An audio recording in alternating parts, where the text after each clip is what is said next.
Assalamualaikum warahmatullahi wabarakatuh. Nama saya Muhammad Fikri. Saya dari Universitas Nasional, Fakultas Ekonomi, Prodi Akuntansi 2018. Di sini saya akan menjelaskan pentingnya penerapan sistem informasi manajemen dalam mendukung produktivitas perusahaan.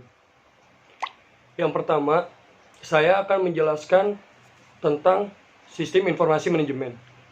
Sistem informasi manajemen juga bisa dikenal dengan sebutan manajemen informasi sistem, yang merupakan sistem yang direncanakan untuk mengumpulkan, menyimpan, dan menyebarluaskan data berupa informasi yang dibutuhkan untuk melaksanakan berbagai fungsi manajemen.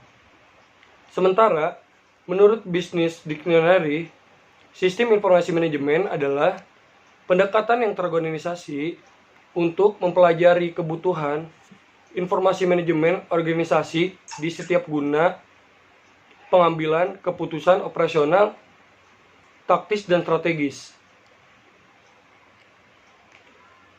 Cara kerja sistem informasi manajemen dimulai dari pemrosesan data, kemudian disimpan dalam database terpusat di mana informasi dapat diakses dan diupdate oleh semua orang yang memiliki wewenang sesuai dengan tujuan mereka. Sistem informasi manajemen memiliki banyak manfaat baik bagi pihak manajemen maupun untuk organisasi keseluruhan. Adapun manfaat sistem informasi manajemen seperti yang pertama, meningkatkan efisiensi dan efektivitas data secara akurat dan real time.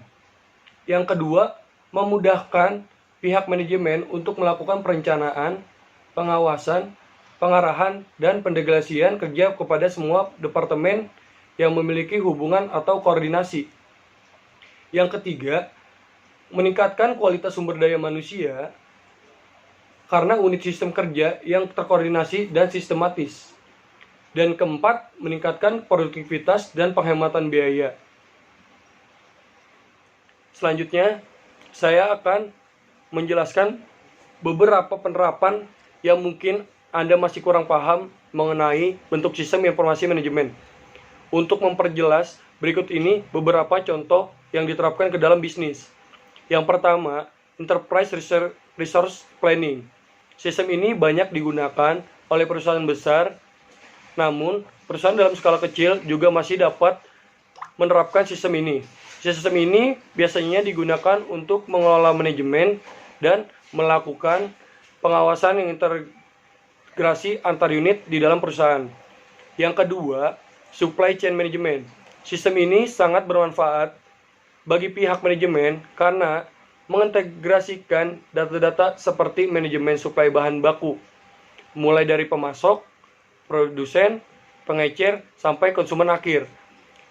Yang ketiga, Transaction Processing System. Sistem ini untuk memproses data dalam jumlah yang besar atau transaksi yang banyak dan rutin. Program ini bisa diaplikasikan dalam manajemen gaji dan inventaris. Yang keempat, Office Automation System. Aplikasi ini berguna untuk mempelajari komunikasi di departemen dalam suatu perusahaan dengan cara mengintegrasikan server-server komputer pada setiap perusahaan. Contohnya seperti email. Yang kelima, Knowledge Work System. Sistem informasi KWS mengintegrasikan satu pengetahuan baru ke dalam organisasi atau entitas. Yang keenam, Informasi Management System. Sistem ini berfungsi mendukung spektrum tugas-tugas dalam organisasi. Selain itu, sistem ini juga dapat digunakan untuk membantu menganalisis pembuatan keputusan.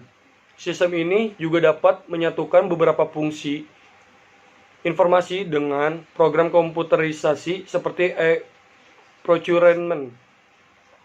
Yang ketujuh, Decision Support System. Sistem ini membantu manajer dalam pengambil keputusan dengan cara mengamati lingkungan di dalam perusahaan. Contohnya seperti link elektronik. Yang kedelapan, Express System dan Artificial Intelligence. Kedua sistem ini pada dasarnya menggunakan kecerdasan pembuatan yang berguna untuk menganalisis pemecah masalah dengan menggunakan pengetahuan tenaga ahli yang telah diprogram ke dalamnya. Contohnya, sistem jadwal mekanik. Yang kesembilan, Group Decision Support System dan Computer Support Collaborative Work System. Sistem ini hampir sama dengan DSS. Bedanya, GDSS mencari solusi permasalahan melalui pengumpulan pengetahuan dalam suatu kelompok, bukan per individu. Biasanya, kuesioner, konsultasi, dan skenario. Contohnya seperti e-government. Dan yang ke-10, Executive Support System. Sistem ini membantu manajer berinteraksi dengan lingkungan perusahaan dengan bantuan grafik dan pendukung komunikasi lainnya. Untuk memudahkan dalam pengelolaan keuangan perusahaan, Anda dapat menggunakan bantuan software akuntansi yang terpercaya. Pengelolaan dan penghitungan laporan keuangan akan berjalan dengan mudah dan lancar ke depannya. Salah satu software akuntansi yang bisa Anda gunakan adalah Jurnal. Jurnal merupakan software akuntansi online yang berbasis cloud, sehingga data secara otomatis akan tersimpan. Dengan Jurnal, Anda dapat mendapatkan kemudahan pencatatan untuk keperluan bisnis kapanpun dan dimanapun. Tidak hanya pencatatan transaksi, Jurnal juga menyediakan fitur pembuatan faktur secara otomatis, pelacakan ketersediaan barang, dan manajemen yang akan membantu pengembangan nilai aset berbagai dan di masa depan. Sekian penjelasan yang saya sudah sampaikan untuk pentingnya penerapan sistem informasi manajemen dalam mendukung produktivitas perusahaan. Wassalamualaikum warahmatullahi wabarakatuh.